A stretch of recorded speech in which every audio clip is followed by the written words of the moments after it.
PTI ने इस वक्त मौलाना फजल रहमान के कसीदे पढ़ने शुरू कर दिए हैं। इनकी तारीफों में जमीन और आसमान के कलाबे मिलाने शुरू कर दिए हैं। यूं लग रहा है कि इमरान खान नहीं, मौलाना फजल रहमान यूथियों के लीडर हैं। ऐसे इनकी इज्जत तकरीम की जा रही है। सोशल मीडिया पर मौलाना फजल रहमान को डीजल न जाने कौन कौन से अलकाबात से नवाजने वाले इनका नाम लेने से पहले अपनी जुबान अर्के गुलाब से धो रहे हैं। इस तरह ही यू टर्न और तब्दीली पर तो वाह वाह बनती है। ये कामयाबी पीटीआई की नहीं, बल्कि अगर देखा जाए तो मौलाना फजल रहमान की कामयाबी है, जिन्हें इमरान खान समझता कुछ नहीं था, आज इन्हीं के रहमो करम पर अपनी पार्टी छोड़ रहा है। बहरहाल मौलाना फजल रहमान से पीटीआई का वफ्द मिला है, जिसमें उमर अयूब, असद कैसर वगैरह शामिल थे। उन्होंने मौलाना को कहा कि आप हमारी तहरीक को लीड करें। अब सवाल यहां पर यह पैदा होता है कि मौलाना फजल रहमान का सारा मैंडेट तो एक सूबे में था और इस सूबे में पीटीआई की हुकूमत थी। अब अगर मौलाना फजल रहमान के साथ हाथ हुआ है तो फिर वो पीटीआई ने किया है, क्योंकि सूबा तो मौलाना से उन्होंने छीना है। क्या मौलाना इनसे अपना मैंडेट वापस मांगेंगे?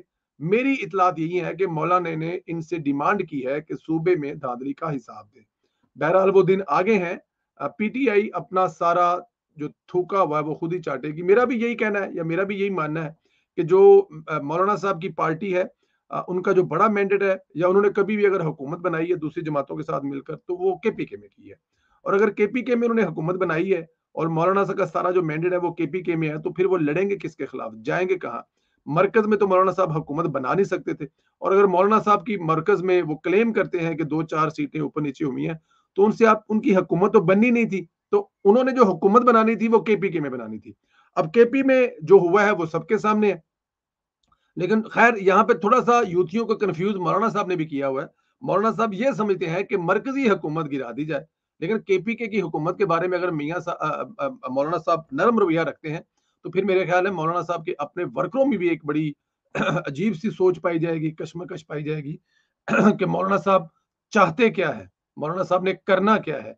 ये भी तो एक बहुत बड़ा पॉइंट है ना, कि जब आपने जिस सूबे में आपका मैंडेट चोरी हुआ है, जिस सूबे में आपको दाव लगा है, जिस सूबे में इमरान खान 10 साल आपको गालियां निकालते रहे, उस सूबे के मैंडेट के बारे में क्या करेंगे? और अगर आप समझते हैं कि केपीके में जो इलेक्शन है वो शफाफ हुए हैं, तो फिर मेरे ख्याल में मौलाना साहब को बेहतर है कि सुलह कर लेनी चाहिए। लेकिन अगर अगर मौलाना साहब ये तहरीक केपीके हुकूमत के खिलाफ शुरू करते हैं और पाकिस्तान तहरीक इंसाफ उनके साथ खड़ी हो जाती है, तो बिल्कुल ठीक है, और राइट है, करना चाहिए। हम भी मौलाना साहब के साथ बाहर निकलेंगे जी, केपीके में आए, जिनका मैंडेट था उनसे लेकर दें, आपका वो मैंडेट है। इधर पीटीआई ने लड़ाई झगड़ों का नए सिरे से आगाज कर दिया है। परवेज लाई की रिहाई के बाद मामलात बहुत बिखर गए हैं। ओहदों की बंदरबाट शुरू हो गई है। परवेज लाई चौके अब पंजाब को लीड करेंगे, इसकी फिक्र हमाद अजहर को पड़ गई है, क्योंकि पंजाब तो इसके नाम पर लगा हुआ था वो, और एक भी बार बाहर नहीं आया। ना उसने कुछ जेल भुगती, ना उसने कुछ थाना भुगता, और चौधरी परवेज लाई साहब तो साल सवा साल जेल भुगत कर आ रहे हैं। हमाद अजहर जो कल सामने आया, वो इसलिए नहीं आया कि इनकलाबी बन सके, परवेज लही की वजह से बाहर आया था कि मैं हूं और मैंने पंजाब चलाना है। परवेज लही ने इतनी मुश्किल बर्दाश्त की, अब इनका हक तो बनता है कि पंजाब उनको दिया जाए, जिससे बखूबी वो चलाएं। यही जंग चल रही है। हमारी इतलात ये है कि हमाद अजहर ने परवेज लही के खिलाफ भी वही लॉबिंग शुरू कर दी है जो अलीमा खान के खिलाफ की थी। हमाद अजहर चाहता है कि परवेज लही के इसके कामों में मुदाखलत ना करे, पंजाब को टच ना करे, लेकिन परवेज लही ने इतनी कुर्बानी अब जाहिर है मुफ्त में तो दी नहीं। अब देखते हैं ये लड़ाई कहां तक जाती है। यही इंजाम इमरान खान की जमात का है। अभी बहुत से मामले हैं जो फटे पड़े हैं, सामने नहीं आए, सामने आएंगे। ये एक दूसरे के इतने दुश्मन है कि शक्ल नहीं देखना चाहते। जो इन्होंने तहरीक चलानी है, इससे पहले इनकी अपनी तहरीक जो है वो बढ़ जानी है, बड़ी पड़ी है बल्कि अगर देखा जाए तो। लेकिन खैर क्या कहते हैं उसको, माने तो फिर है ना। देखें, ये जो रऊफ हसन साहब की पिटाई हुई है, उस दिन मैं एक प्रोग्राम में था, तो वहां पर जो एक साथी तजिया नगार थी, उन्होंने कहा जी कि ये भी तो हो सकता है कि आप भाई के भाइयों, बहन के भाइयों पर इल्जाम लगाने से पहले हो सकता है किसी दूसरी पार्टी ने उसके साथ ये कराया। तो फिर वहां पर मैंने भी एक लुकमा दिया कि हो सकता है कि उनकी अपनी ही पार्टी के किसी बंदे ने करवाया हो। तो बात तो किसी हद तक ठीक है, क्योंकि इमरान खान साहब की जो पार्टी है वो खुद तो बहुत जिसे कहते हैं ना कि मतलब कि अगर पार्टी पे ही है, समझ सकते हैं ना आपके मतलब कि अगर देखा जाए तो इमरान खान की पार्टी जो है इस वक्त कोई छोटी मोटी चीज तो नहीं है ना जी। कैसे कह सकते हैं कि इमरान खान की पार्टी में जो मामलात हैं वो सारे के सारे ठीक हैं? आपस में लड़े हुए हैं, आपस में लड़ रहे हैं, आपस में इनके लड़ाइयाँ झगड़े हैं, इक़्तिदार के रोले हैं, इनको नज़र आ रहा है कि अगर वो जो जो जो मुरव्वत साहब हैं, उनके बारे में जो-जो कहा रऊफ़ हसन ने, और फिर रऊफ़ हसन पे अगर हमला हुआ है तो एक हल्का-फुल्का शक तो मुरव्वत साहब पे भी जा सकता है या किसी दूसरे पे भी जा सकता है, नाम कोट नहीं करते यहाँ पे किसी का।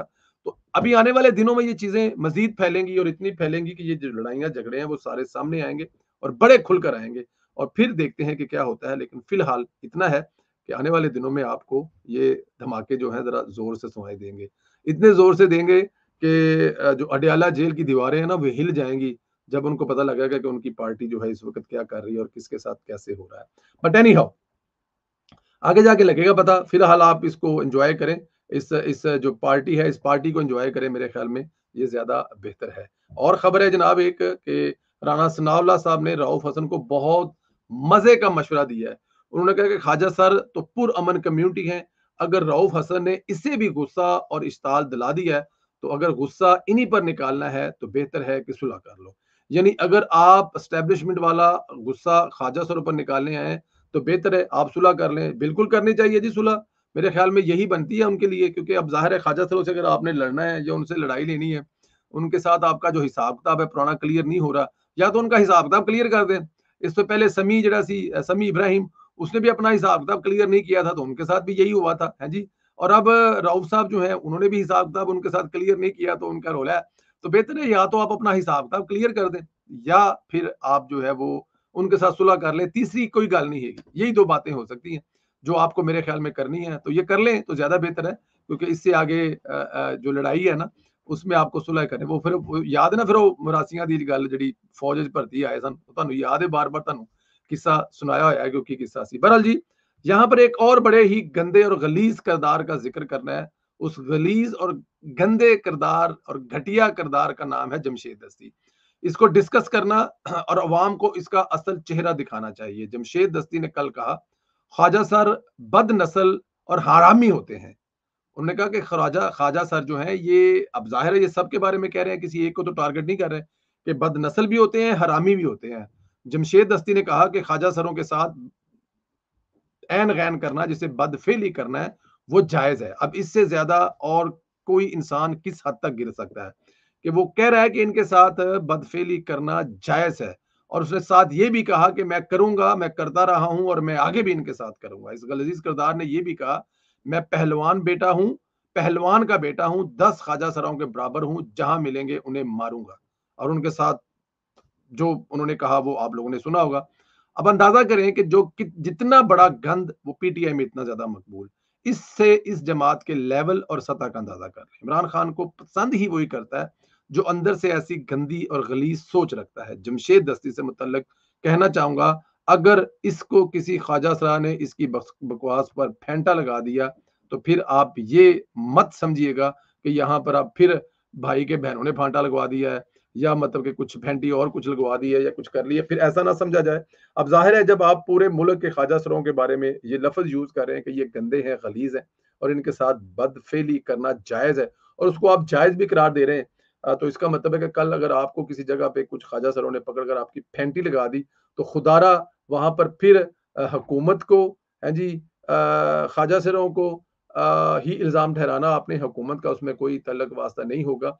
और मुझे लगता है कि इस दफ़ा फैंटी लगाने के बाद वो जाकर थाने में बता भी देंगे कि हम फैंटी लगा के आए हैं, और वो वजह भी बता देंगे कि फैंटी क्यों लगाई है। मेरे ख्याल में ख्वाजा सराओं को दस्ती के खिलाफ थाने में मुकदमा दर्ज करना चाहिए, और इनके ऊपर मुकदमा करना चाहिए, और होना भी चाहिए कि हमें ऐसे गलीज गंदे इंसान ने ये कुछ कहा है, और कल ये जो हमें धमकियां लगा रहा है, तो हमारे साथ ये कल कुछ ऐसा कर भी सकता है।